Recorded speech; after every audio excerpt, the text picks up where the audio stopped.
Part 1 में आपने देखा श्रावणी की बातों में आकर अजर ने अपने भाई और पत्नी को मार दिया था और श्रावणी ने राणावत काका को चेतावनी भी दी थी कि अमावस की रात को उनकी सरकटी बीबी रज्जो उनका सर लेने आएगी। ये सबका समाधान लेने गांव के मुखिया चंदन लाल लाल घाटी पर योगी अमृत के पास जा पहुंचे। योगी अमृत ने हुकुमपुर के जंगलों में किसी को आवाज लगाई। अब आगे। तेरी दुल्हन 300 साल बाद जाएगी। अधूरी रह गई थी जो तेरी कहानी, ये लाल रानी उस कहानी को पूरा कर तेरी किस्मत का सूरज चमकाएगी। योगी अमृत के ये कहते ही पूरे जंगल में एक धीमी मगर रोंगटे खड़ी कर देने वाली हवा चली। चंदन लाल को ऐसा लगा जैसे कोई 10 कोस की दूरी तय करके उसके सामने आकर खड़ा हो गया है, मगर ये सिर्फ चंदन लाल का भ्रम था। योगी अमृत ने जैसा कहा वैसा किया गया। करीब 2 घंटे के अंदर चंदन लाल योगी अमृत के साथ केशव के घर जा पहुंचे। जोर जोर से दरवाज़ा खटखटाया और करीब 2 मिनट बाद केशव ने दरवाज़ा खोला। योगी अमृत को देखकर केशव भौचक्का रह गया। योगी अमृत, आप 8 साल बाद यहाँ बहगढ़ में? और वो उनके पैरों में गिर पड़ा। योगी अमृत, मेरी बेटी बेकसूर है। वो जो करती है उस पर उसका कोई बस नहीं है। वो आत्माएं उसका इस्तेमाल कर रही हैं। मेरी बच्ची को कुछ मत कीजिए योगी अमृत। मुखिया जी, मैं आपसे भीख मांगता हूँ, मेरी श्रावणी को कुछ मत कीजिए।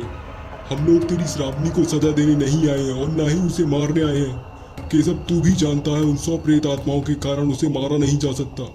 हम बस इस मुसीबत का हल लेकर आए हैं जो तुझे मानना ही होगा। हल? कैसा हल? उन आत्माओं को बस में करने का कैसा हल है योगी अमृत? अगली पूर्णिमा को तुझे श्रावणी से शादी करनी होगी, वो भी उस पुरुष से जो उसका सच जानता हो और उसे खुशी खुशी अपना ले। शादी श्रावणी का सच जानते हुए? योगी अमृत, ये आप क्या कह रहे हैं? ऐसी लड़की से शादी कौन करेगा जिसके अंदर 100 प्रेत आत्माओं का वास हो?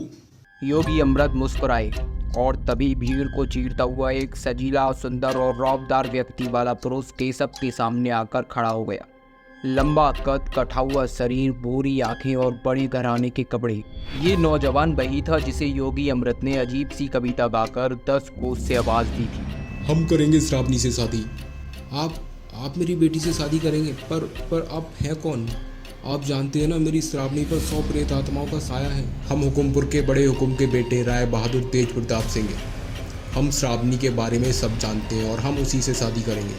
मगर क्यों? आपकी जान ले सकती है वो। ये सब आप क्यों कर रहे हैं योगी अमृत? ये सब क्या हो रहा है? कौन है ये आदमी? हम वही हैं जो आपकी बेटी का भविष्य बदलेंगे और बहगढ़ की रक्षा करेंगे। रास्ते से हटिए ससुर जी, आपकी बेटी को मनाना है।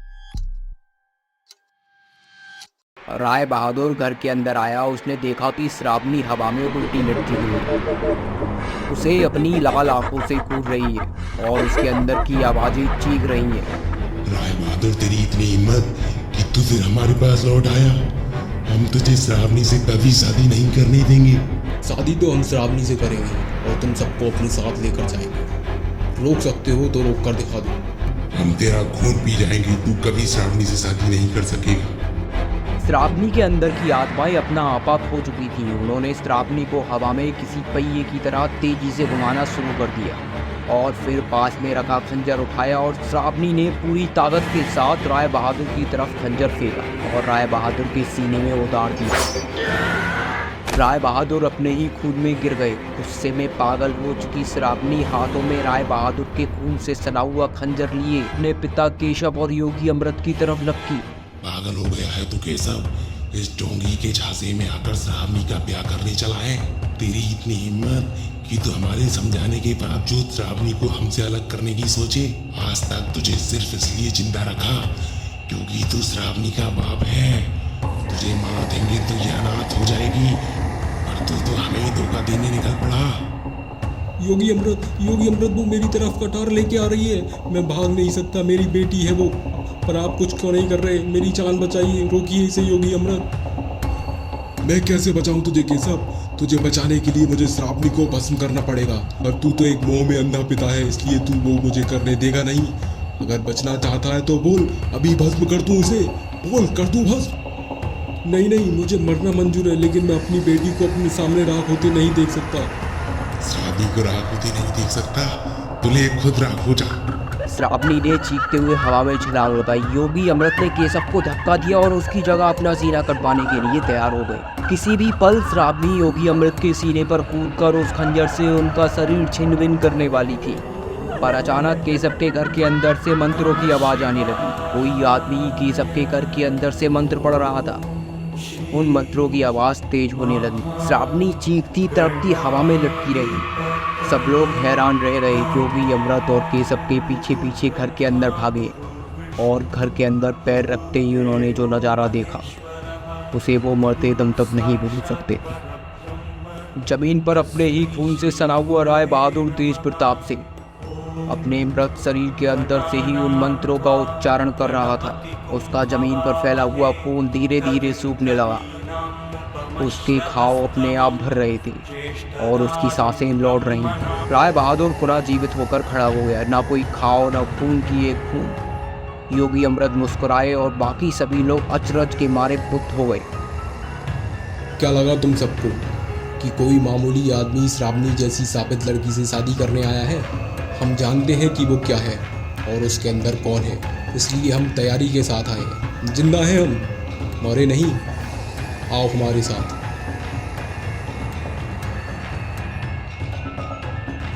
राय बहादुर ने हवा में लटकी हुई श्रावणी की तरफ देखा।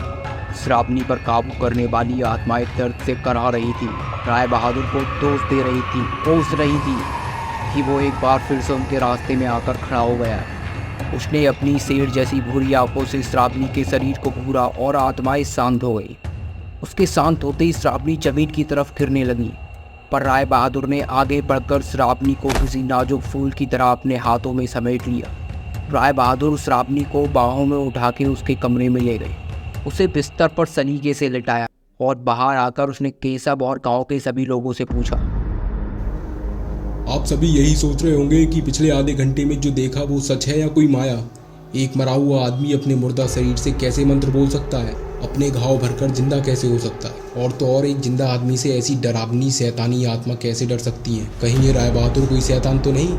अच्छी बात है, सोचते रहिए, क्योंकि ना तो हम किसी सवाल का कोई जवाब देंगे और ना ही आपकी किसी बात से हमें कोई फ़र्क पड़ता है। और 7 दिनों बाद पूर्णिमा की रात योगी अमृत जिस मुहूर्त में कहेंगे हम उस पर हम श्रावणी को ब्याह कर ठकुराइन बनाकर हुकुमपुर ले जाएंगे। ठीक है ना योगी अमृत? यही चाहते थे ना आप?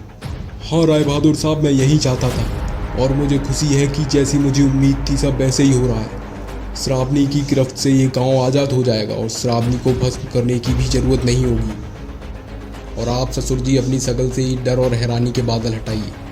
मेरी और श्रावणी की शादी की तैयारी में जुट जाइए। ना मैं कोई भूत हूँ, ना प्रेत और ना कोई राक्षस, इंसान ही हूँ। इसलिए मैंने क्या किया और कैसे किया ये सब भूलकर शुक्र मनाइए कि आपकी श्रावणी जीवित भी रहेगी और आप सब उसके अंदर बस रही शैतानी आत्माओं की मार से भी दूर रहेंगे। राय बहादुर साहब, मेरी वो हालत ही नहीं है कि मैं कुछ कह सकूं या कुछ पूछ सकूं।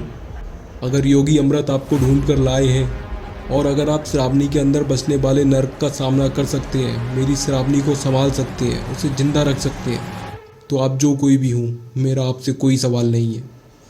आखिर कौन था ये राय बहादुर? कौन था ये आदमी जिसे योगी अमृत संसार और समय के किसी छोर से फरिश्ता बनाकर ले आए थे? ऐसा क्यों लग रहा था जैसे ही ये आदमी श्रावणी से शादी करेगा वैसे ही बेघर के सारे संकट दूर हो जाएंगे।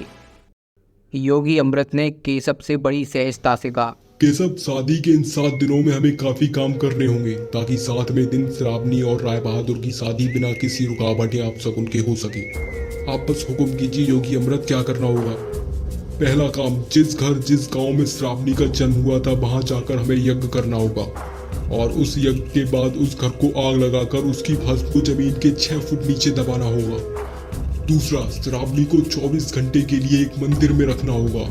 आत्माएं चीखेंगी, चिल्लाएंगी, उसे मारेंगी, पर किसी भी हालत में वो 24 घंटे पूरे होने से पहले उस मंदिर से नहीं निकल सकती। और तीसरा, श्रावणी को शमशान घाट में बिठाकर साधना करनी होगी। शादी की 1 रात पहले वो साधना क्यों करनी होगी ये मैं तुम्हें नहीं बता सकता। मंदिर में 24 घंटे, शमशान घाट में साधना, ये सब श्रावणी कैसे कर सकेगी? वो आत्माएं अपने दर्द से ही उसे मार डालेंगी। ऐसा कुछ नहीं होगा ससुर जी, आपसे ज़्यादा उन आत्माओं को श्रावणी की जान प्यारी है। ये सब उपाय मुश्किल होंगे मगर श्रावणी इन्हें पूरा कर लेगी। और मैं हूँ ना, तो आपको किस बात की फिक्र है? चाहे मुझे श्रावणी का हाथ पकड़कर ही ये उपाय पूरे क्यों ना करवाने पड़े, मैं करवाऊँगा। पर उससे पहले श्रावणी को बताना होगा कि उसकी शादी हो रही है मेरे साथ। ओह, ये तो मैंने सोचा ही नहीं। श्रावणी तो जानती भी नहीं कि उसकी शादी तय हो गई है। मैं बात करता हूँ उससे, पता नहीं वो मानेगी भी या नहीं। कैसे समझाऊंगा मैं उसे? ससुर जी, ये कोई आम शादी नहीं है जहाँ लड़के और लड़की के पास हाँ या ना कहने की आज़ादी हो। ये राय बहादुर तेज प्रताप सिंह की एक गैर मामूली लड़की से शादी है जिसके अंदर आत्माओं का वास है। श्रावणी चाहे या ना चाहे, ये शादी तो होकर रहेगी, और यही बात मैं उसे साफ साफ बताने जा रहा हूँ। ये सब की अगर मगर सुनने के लिए राय बहादुर नहीं रुके, पलटकर सीधे श्रावणी के कमरे के अंदर चले गए। और अंदर जाते ही उनकी आहट सुनकर श्रावणी की नींद टूट गई और वो झट से उठकर बिस्तर पर बैठ गई।